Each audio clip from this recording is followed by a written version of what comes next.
Vocês já perceberam uma coisa interessante? Aquilo que nós chamamos de personalidade, filosoficamente falando, que é esse nosso eu mais denso, adora lar. Já perceberam? Quando a gente viaja, tem duas alegrias. Quando a gente sai, quando a gente volta. Ah, cheguei em casa. Que alívio. À noite, quando vem do trabalho, casa. Avião, quando vem do exterior, que pousa, o pessoal tudo aplaudindo, casa. Não, beleza? Personalidade adora lá. Eu me recordo que uma ocasião mudei para o Nordeste, para morar lá por um tempo. A sensação que eu tinha é que eu tinha reencarnado.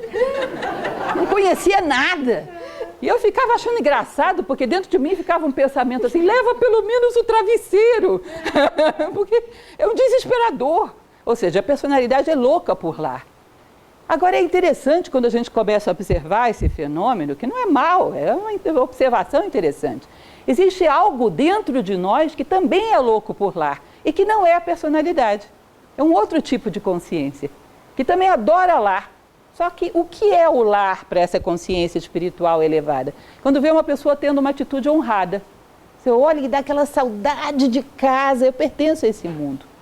Uma pessoa tendo uma atitude muito ética, nossa, que sensacional, que saudade de casa, eu pertenço a esse mundo. Tem algo dentro de nós que se reconhece em outro tipo de lar. Vocês percebem isso? E é lar também.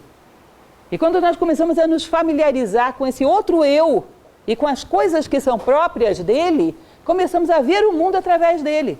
Precisamos alimentar esse núcleo de consciência dentro de nós. Há algo em nós que se reconhece na bondade, na beleza, na justiça e reforça aquilo que é. Também tem uma sensação de lar. Não é um lar físico. Vocês devem ter ouvido falar já de um personagem da mitologia muito famoso, que é o Hércules, que ele briga com um gigante um dia, que é o Anteu. E esse Anteu ele tinha uma característica, quando ele caía no chão ele tomava força, mas quando ele ficava elevado, próximo ao céu, perdia. Isso é mais ou menos nós, não estamos identificados com esse lar celeste. Então a gente só toma força quando está no chão. Que a gente deveria tomar mais força ainda quando vê a beleza, a bondade, a justiça, que é lar também. É lar de outra identidade, que a gente precisaria reforçar em nós. Percebem? E essa outra identidade vê o mundo assim. Não vê o mundo, vê através do mundo, a si próprio, a sua casa.